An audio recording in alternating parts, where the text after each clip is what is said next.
दोस्तों आप लोगों को आवाज आ रही है? मैं audible to all of you? yes, Shivam bhai, you're audible. Science में ये सारे कवर करेंगे ना, फिजिक्स केमिस्ट्री बायो जो नॉर्मल होता है वही। अभी मैं जो बता रहा हूँ उस पर फोकस करते हैं, क्या है समझाता हूँ। ठीक है ठीक है।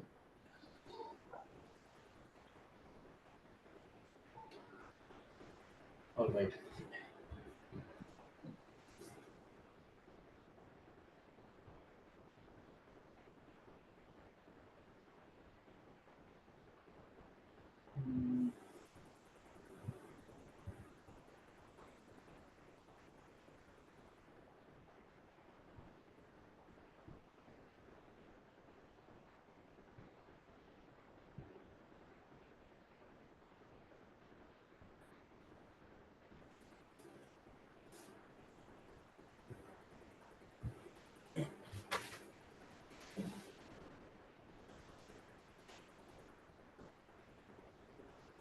हाँ जी, वेलकम टू द क्लास। जो भी लोग इसको रिकॉर्डिंग में देखेंगे इस क्लास पे खास तौर से ध्यान दें। This is the last class है। 15 तारीख है, 18 तारीख तक क्लासेस आर हैपनिंग। तो this is the last class for the season guys, for ये 2025।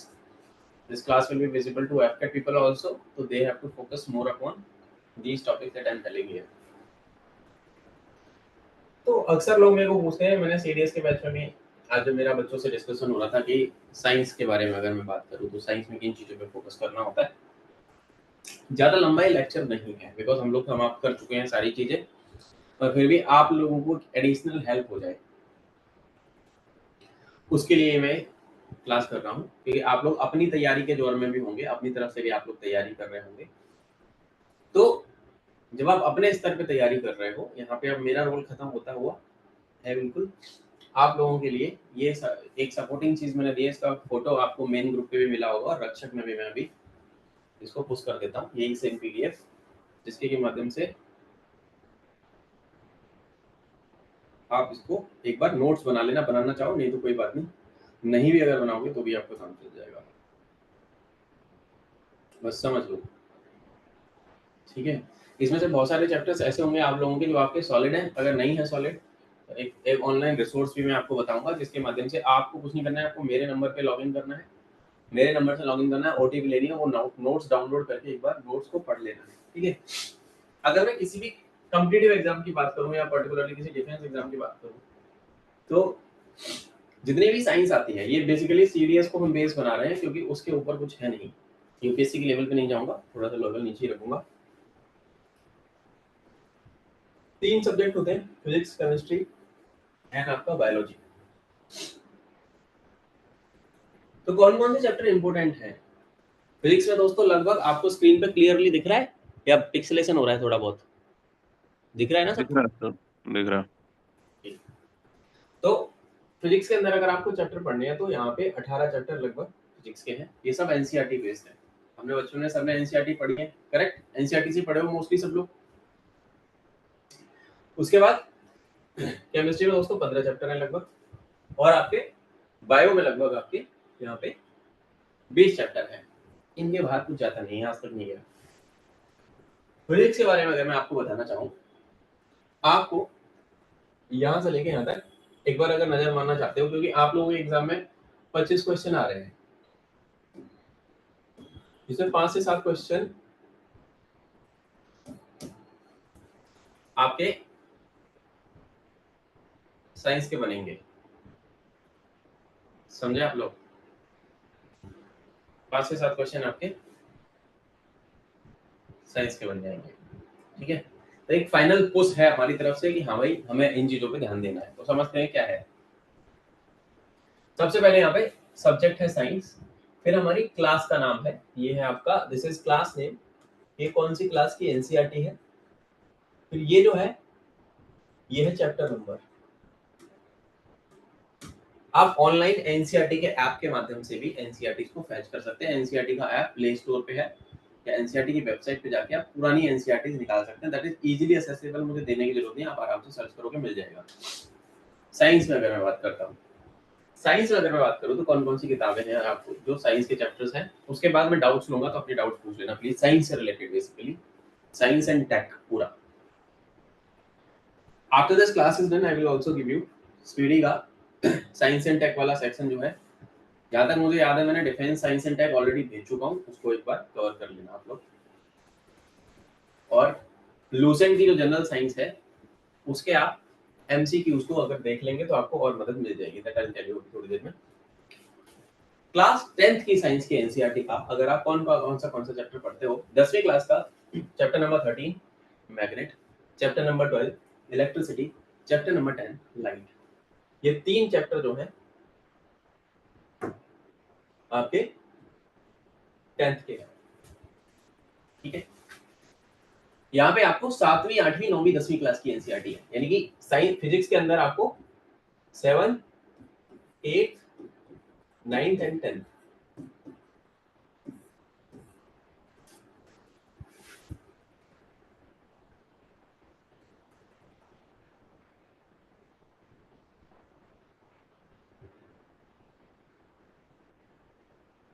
क्लियर, बताओ। ठीक है, अब जो भी लोग थोड़ा सा सुपर सीरियस हैं, जिन्होंने अभी तक क्लास में इतनी मेहनत करी है मेरे साथ, वो लोग एक बार नजर मार के छोड़ देंगे। उसमें से आपको जब आप नजर मारोगे ना इन चैप्टर्स पे, तो एनसीईआरटी के लास्ट के पन्ने पे आपको समरी मिलेगी चैप्टर की, उस समरी को जरूर पढ़ लेना। उस समरी में एक क्रक्स होता है हर चैप्टर का, एक बार पन्ने पलट लेना, एक बार उसका क्रक्स देख लेना, कहानी खत्म। उसी तरीके से दोस्तों अगर मैं बात करूं क्लास साइंस की 9th क्लास की, तो 9th के अंदर आपको पढ़ना है 8वां 9वां 10वां 11वां चैप्टर। 8वां चैप्टर ये है मोशन, फिर force and laws of motion, gravitation, work and energy. ठीक है, ये आपकी 9th क्लास की है, यहां से लेके यहां तक ये 4 चैप्टर आपको करने हैं। टोटल हो गए कितने, 3 ये और 5 ये, 8 चैप्टर हो गए। ठीक है, अक्षय समझ में आया कितना करना है बेटा? हाँ सर। तो एक फाइनल पुश मार लो अपनी तरफ से।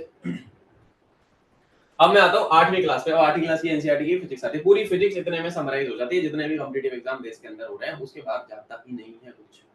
और एक रामबाण बताऊंगा एंड में, जब ये सारा कुछ खत्म हो जाएगा। उसके बाद दोस्तों क्या है, अगर आप पढ़ना चाह रहे हो, क्योंकि अभी समय है, आप एक बार ओवरव्यू ले लेके, अगर इतने सारे 15-20 चैप्टर्स में से मान लो आपने फिजिक्स भी कर ली, 2 क्वेश्चन भी बच गए, तो भी 2 नंबर बन जाएंगे एक्स्ट्रा, आपके लिए एक्स्ट्रा सपोर्ट ही है। ठीक है, 8वीं क्लास का दोस्तों यहां से लेके यहां तक है। 10वां सीरियल नंबर 10 11 12 13। 8वीं क्लास का चैप्टर नंबर 11 12 13 14। चैप्टर नंबर 11 है हमारा फोर्स एंड प्रेशर, फिर आपका फ्रिक्शन है, फिर साउंड है, फिर आपकी chemical effect of electric current है।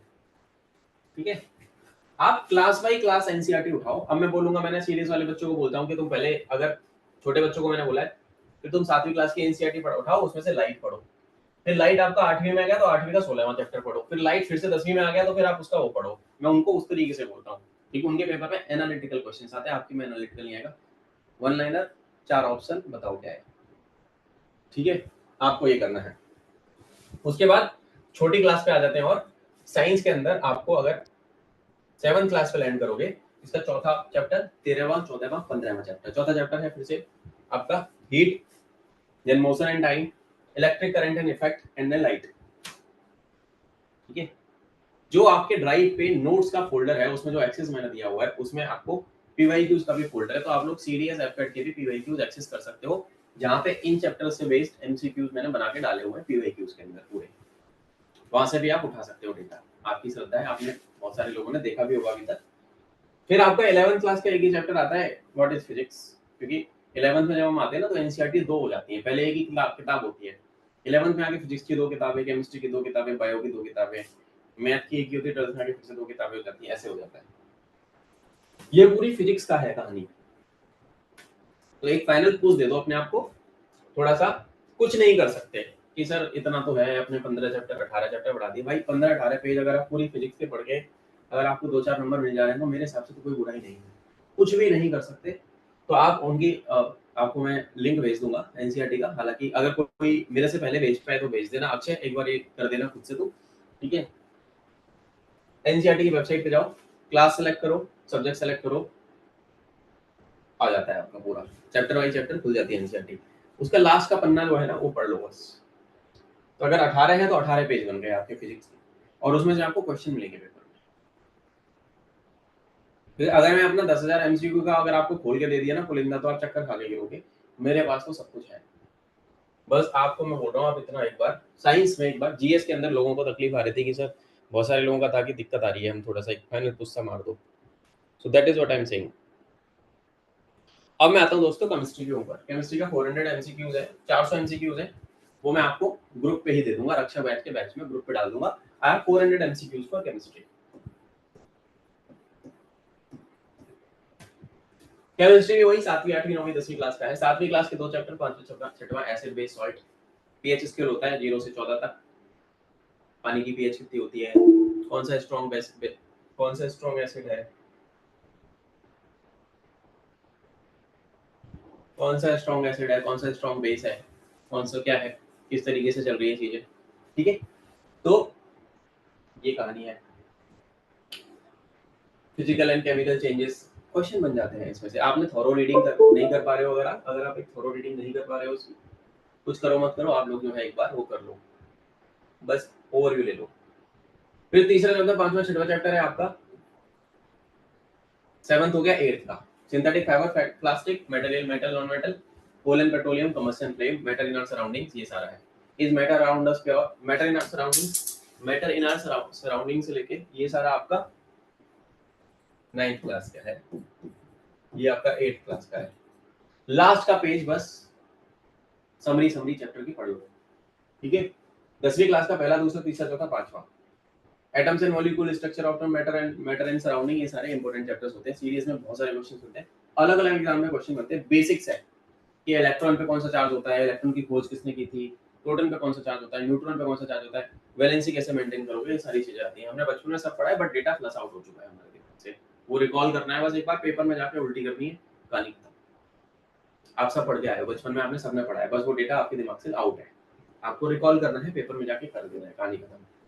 फिर इसी तरीके से 10वीं क्लास के पहला, दूसरा, तीसरा, चौथा, पांचवा चैप्टर आपको पढ़ना है केमिस्ट्री का, और यही क्वेश्चन आपको 400 एमसीक्यूज में मिलेंगे, इन्हीं की समरी मिलेगी, एमसीक्यू फॉर्मेट में है, उसको 400 क्वेश्चन मैं आपको दे दूंगा अभी रात में। तो पहला chapter chemical reaction, equation, acid base and salt, metal non metal, carbon compound, periodic classification of elements. 5 chapter हैं जो 10वीं क्लास के एनसीईआरटीज के हैं, यहां से लेके यहां तक ये 10th का है। ये केमिस्ट्री है। ठीक है, कोई पेपर ऐसा नहीं है जिसमें साइंस 5 नंबर की ना आए। ये वेटेज सीडीएस के पेपर में अगर मैं बात करूं, छोटे बच्चों का होता है, ग्रेजुएशन वाले बच्चों का होता है सीडीएस, वहां पे 30 नंबर की साइंस आती है, 30 क्या 35 नंबर तक की साइंस आ जाती है कभी कभी। और 35 नंबर यानी साइंस एक ऐसा इकलौता सब्जेक्ट है सीडीएस में जो कि पास करा देता है बच्चों को। परमानेंट कमीशन एंट्री होती है सीडीएस आई में, सेम विद एनडीए, एनडीए में भी वही केस है, एनडीए में और ज्यादा आती है साइंस। ठीक है, ये दोस्तों केमिस्ट्री का लेखक होता है। अब आगे चलते हैं। अब भैया बची बायोलॉजी। यहाँ पे क्या है, थोड़ा सा ना आपको आई वुड से यार रेक्टिफिकेशन का दिमाग लगाना पड़ेगा। यार रेक्टिफिकेशन की थोड़ी कम आती है, आपको ना याद नहीं होगी चीजें। फिजिक्स में तो चलो डेली लाइफ की चीजें हैं, बायो में लोगों को तकलीफ आती है। तो यहाँ पे nutrition in plant, nutrition in animals, ये 7वीं क्लास का है काम। 7वीं क्लास का चैप्टर है न्यूट्रिशन, प्लांट एनिमल, रेस्पिरेशन और organism, transportation and animal in plant. ये है आपका पहला चैप्टर, दूसरा चैप्टर, 10वां चैप्टर, 11वां 12वां चैप्टर। ठीक है, फिर आपका 8वीं क्लास की एनसीईआरटी के 4 चैप्टर हैं, दूसरा, 8वां, 9वां, 10वां। Micro organism, friend and foe, cell structure and function, reproduction in animal, reaching to the age of adolescence, ये 4 चैप्टर। इन सबकी समरी पढ़नी है, बस सबकी समरी पढ़नी है, ज्यादा नहीं पढ़ना, समरी पढ़ के छोड़ना है। ठीक है, क्लास 9th, 5वां 6वां 7वां 13वां, the fundamental unit of life and why do we fall ill. ठीक है दोस्तों, why do we fall ill, ये क्लास अगर YouTube पे जाती है, ये सारे एग्जाम्स के लिए एलिजिबल है कि अगर आपको कभी भी किसी भी एग्जाम की साइंस करनी है, अगर आपको किसी भी एग्जाम की साइंस करनी है, तो अगर आपने साइंस करनी है, कॉम्पिटिटिव एग्जाम्स की मैं अगर बात करूं, भारत के अंदर जितने भी हो रहे हैं, चाहे सीडीएस दे रहे हो, एफकेट दे रहे हो, यूपीएससी सिविल सर्विसेज दे रहे हो, एनडी दे रहे हो, आपने इतने चैप्टर अगर कर लिए, तुमको साइंस में कोई टच नहीं कर सकता। अगर आप मेरे बैच के अंदर हो तो आपको मैं एमसीक्यूज 5000 एमसीक्यूज का एक्सेस भी देता हूं, आप लोगों को भी अभी दिखाऊंगा कि किस तरीके से है। पर वो YouTube पे अगर ये क्लास जाएगी तो वो उनको नहीं मिलेगा, क्योंकि वो केवल बैच ओनली कंटेंट है। ठीक है, तो ये हो गया। तो साइंस का tissues, diversity in living organisms, why do we fall in life processes दोस्तों, सॉरी लाइफ प्रोसेसेस 10th का है, तो 9th के कितने चैप्टर हो गए, 10वां 11वां 12वां 13वां सीरियल नंबर, यानी कि 5वां 6वां 7वां और 13वां चैप्टर है। उसके बाद अगर मैं 10th क्लास की एनसीईआरटी की बात करता हूं तो लाइफ प्रोसेसेस 6वां चैप्टर, 7वां चैप्टर कंट्रोल एंड कोऑर्डिनेशन, जहां पे न्यूरॉन वगैरह आते हैं, रिप्रोडक्शन, इवोल्यूशन, ह्यूमन आई, ठीक है, आई डिफेक्ट्स हो गए, ह्यूमन आई का स्ट्रक्चर क्या होता है, कौन सा लेंस लगाने से कौन सा विजन करेक्शन होता है, इस तरीके से एस्टिग्मेटिज्म है ना, निकट दृष्टि दोष, दूर दृष्टि दोष, मायोपिया, प्रेसबायोपिया, हाइपरमेट्रोपिया, ये सारा, ये हो गई कहानी। फिर बायोलॉजी पे आओगे तो 12वीं क्लास की दोस्तों जो बायोलॉजी है उसमें 11वां 12वां चैप्टर आपका है बायोटेक प्रिंसिपल एंड प्रोसेसेस, फिर 12वां चैप्टर है बायोटेक्नोलॉजी एंड एप्लीकेशन, ठीक है। इतना जो है ये कंटेंट, ये आपका साइंस का एक लेखा जोखा है। कोई भी एग्जाम आप तैयारी, किसी भी एग्जाम की आप अगर तैयारी कर रहे हो, ठीक है, तो ये आपका साइंस का जो है लेखा जोखा है। अगर इतनी साइंस अगर आपने पढ़ ली तो आपको कोई भी कॉम्पिटिटिव एग्जाम में कभी तकलीफ नहीं आने वाली। ये मेरे सीबीएस के बलिदान बैच, एनडीए का बलिदान बैच और टीए के बैच के अंदर और एफटेट के बैच के अंदर सेम कंटेंट में सारे बच्चों को कवर कराता हूं या एक्सेस देता हूं रिसोर्सेज का, जहां से होती है चीजें। पेपर में डिक्टो question word by word match करते हैं, ये कहानी है। ये समझ में आया सबको? एनी डाउट्स बताओ, एनी डाउट्स? ठीक है, तो यहाँ तक ये यूट्यूब ओनली जाएगा, बाकी अभी मैं करूँगा रिकॉर्डिंग बंद, उसके बाद आप लोग मेरे से डाउट पूछना, ठीक है बच्चों। पिन कमेंट में से नंबर ले लेना, अगर किसी को कोई डाउट होगा पूछ लेना।